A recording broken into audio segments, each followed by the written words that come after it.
this is Andrew Hawnt. You are watching VHS Ate My Brain on my YouTube channel. Thanks for that, I really do appreciate it. And thanks to everyone that checked out the first episode of VHS Ate My Brain over on my Mixcloud page as the audio version at mixcloud.com/Andrew Hawnt, and right here on YouTube with the video version of the show. This episode I'm going to talk about two movies. We're going to have a double bill because I think every movie night really rocks with a double bill, and you need to find two films that work well together. They have to complement each other. They have to be same sort of feel, the same sort of atmosphere to them. And I've picked two tonight for a double bill to talk about here on the show that I think you're really going to love. The first is this glorious piece of cinematic art, Killer Klowns from Outer Space. Just let that title sink in for a while. Killer Klowns from Outer Space. It doesn't get better than that. The other movie is The Video Dead, and the cover looks like this. And I think they work really well together. So thank you for joining me. Pull up popcorn, get comfy, and don't skip past the trailers. They're awesome. Let's check these out.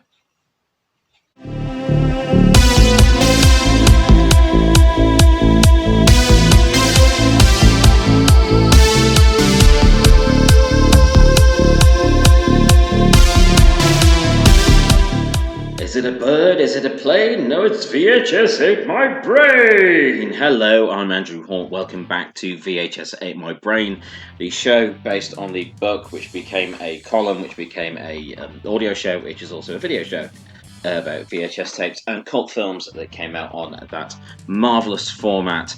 So hello. This time on this episode we are going to cover, I'm going to cover a double bill of VHS goodness, namely Killer Klowns from Outer Space and The Video Dead. Now, why have I chosen these two particular films? These two films are pretty much the perfect example of films where you would see the cover in a video rental store and go, oh my god, I need that in my life. I absolutely need that in my life. That's certainly how the experience I had with both of these movies. So back when I would go to the video rental store, my local one was Metro Video in Hillsborough when I lived back in Sheffield, which was my hometown.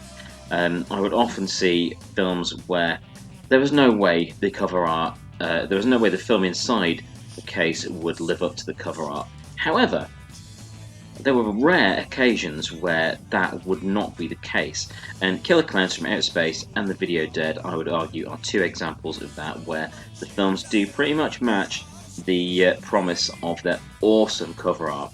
So I'm going to go for Killer Klowns from Outer Space first. We've got the big box X-Rental VHS here, and it is a beautiful thing. So, of course, at the top we've got the riff on the old Aliens tagline, in space no one can eat ice cream. Of course, in space no one can eat ice cream.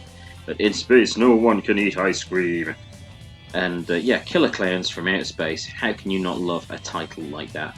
There is a second tagline there, they make aliens look like a circus. So, this movie from 1988 is just a joy to behold. And I can't imagine anything this good being made at present. I have seen someone, I can't remember who, so I do apologise, refer to it as intentional camp. It's a very knowing film. It knows it's ridiculous, and it has a lot of fun with its own ridiculousness. So let's have a look at the blurb on the back. It's late Friday night, and Cove Crescent Police Precinct is being swamped with emergency calls about a bunch of giant clowns with orange fringe hair, big red noses, baggy polka dot suits, and size 50 shoes, who are zapping people into candy floss cocoons and sucking their blood through striped girly straws. Incredibly, Officer Mooney doesn't believe a word of it. So yeah, what we've got there is 83 minutes of absolute joy. It's ridiculous in the extreme. There are alien clowns with crazy rubber heads doing ridiculous things like when one of the clowns is challenged by some guy that thinks he's, the bee's knees, he says, "Oh, what are you going to do? Knock my block off?" So the clown promptly knocks his head off. And, how can you go wrong with a film where you see a tiny clown with a rubber mask on punching someone's head off their shoulders. So it was directed by Stephen Chiodo and was written by Stephen Chiodo with Charles Chiodo, and starring people like Grant Kramer, Suzanne Snyder, hooray, from Weird Science, John Allen Nelson, and a bunch of others. You may not have seen it in much else, but it's a pretty good cast. Considering it plays very much like a spoof, it's a really good cast, and they do well with the material they've got. Which you can see it wasn't made for an enormous budget at all, which is quite evident. Let's see if I can, in my notes, what I've got the budget as being listed as. My mind is saying about 50 pence, but that won't be correct. So it says there was an estimated budget on IMDb of $2 million, and actually I can believe that, because the prosthetics for the clowns themselves are crazy. They are so good. It's so fun. They are outsized, oversized, ridiculous caricatures of what you would imagine a clown to look like. This ain't Pennywise. You're not going to find a scary Pennywise-style clown here. You're not even going to find Killjoy. These are over-the-top, cartoon-style clowns, and they are all the more wonderful for it. How can you not love a film where someone opens a door to be greeted by a load of giant alien clowns with rubber faces presenting you with a pizza? It's just a glorious, glorious film. So, yeah, it's billed as comedy, horror, and sci-fi. It does mix all of those together very well. It has the feel of a B-movie of the 50s and the mid to late 50s B-movies. It has that sort of feel, but in such brightly candy-coloured tones. It's just delicious to watch. Yeah, you do see people getting caught up in candy floss cocoons. It's ridiculous. It's like horror slapstick. So everything about this film, from its premise, the cover, the music is great, the special effects are fantastic. You couldn't ask for more with this movie. It is an excellent example of something being done right during the video era, and I will defend this film to the end of my days. It's just a thing of absolute beauty. I understand there's a sequel at some point being talked about. You see, a sequel would be fine. For Killer Klowns from Outer Space, I would have no issue with a sequel, as long as it kept the same gaudy, over-the-top fun of the first one. What I don't want is a remake. This is a film that should not be remade, because the original is so ridiculously wonderful that it just should not ever be attempted again in this form. Yeah, a sequel, I'm sure we can have something crazy with a sequel, but it shouldn't be remade. It shouldn't. It's just too good. It's just too crazy and too fun. So yeah, it's a US production. It's saying here the release date was 27th of May 1988. The copyright was 1987, but hey, who cares? It's just a great deal of fun. I do recommend it wholeheartedly on whatever format you can view it on. But if you do have access to a VCR and the original, preferably X-Rental edition of Killer Klowns from Outer Space, please just do yourself a favour, get that in the player and have a fantastic evening's entertainment. So, coupled with that, so back in the day of video rental, I would go to a Metro Video in Hillsborough, or Mailing Bridge next to Hillsborough in Sheffield, and while all the new releases were downstairs, and the slightly less new releases were off to one side, I preferred the upstairs room. So the upstairs room is where the cheap stuff was, where the low budget movies were, and where old films went to die. There was no windows, no air conditioning, nothing. It was just a wonderful box of gloriousness. I would go up there, I would hurry up there whenever I went to Metro Video. There was 2 movies for £1 for 2 nights. I think it was 2 nights. But yeah, it was 2 movies for £1, 50p each. And how could I not want to rent something like Killer Klowns from Outer Space and The Video Dead? So I could get both of those, and it'd be an amazing, amazing evening. Get some iron brew and some crazy coloured popcorn. I used to have a lot of pink popcorn from Morrison's back in Hillsborough, and I think that explains a lot of my bizarre mental quirks. I don't believe it was safe to eat, but hey, it was bright pink. It looked awesome. So bright pink popcorn, Killer Klowns from Outer Space, Video Dead. What a night. So on to the Video Dead itself. Now this is an interesting film where the budget couldn't quite reach the heights of the artwork. It's a great deal of fun. There's an estimated budget on it of $80,000, and you can see that it was never going to win any awards for the way it looked, or indeed its cinematography. Well, some of the cinematography is pretty good. However, it has a lot going for it. So the basic premise is that there is a haunted TV, and whenever this TV comes on, it's showing a black and white zombie movie. The way the zombie movie is depicted is very much in the vein of the original Night of the Living Dead by George Romero, and the zombies in that movie are able to topple the TV over and emerge from the film into our world. And of course, zombie mayhem ensues. That's largely the plot. That's pretty much all you need to know about the plot of the Video Dead. However, it became something of a cult icon in VHS circles because of the cover art.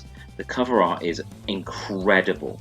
So the main cover that a lot of people will be familiar with is the unforgettable image of a really gnarly looking zombie bursting out of a TV set, lightning everywhere, with its horrible gory hand reaching towards you. That's the most iconic cover. However, there was a secondary cover which is more in red and blue hues, again with a zombie emerging from a TV, but not quite as in your face as the main cover. Now, the ex-rental version that came into my life has the double-sided sleeve, which has both of those sleeves on. I mean, how do you choose between iconic and iconic? Basically, they are awesome covers, and it instantly grabs your attention. When you see the cover to the Video Dead, you think, oh my god, that looks amazing. So what happens when you put the movie in your player? Well, it's 90 minutes of VHS era horror fun. You know, nothing could ever live up to the cover of the Video Dead. Let's face it, nothing could ever come close to it. It's a spectacular piece of painted artwork that has so much promise and is so inviting to eager young horror fans that you just, chef kiss in the air. It's perfect. So I don't think any low-budget movie could match it, but they do try.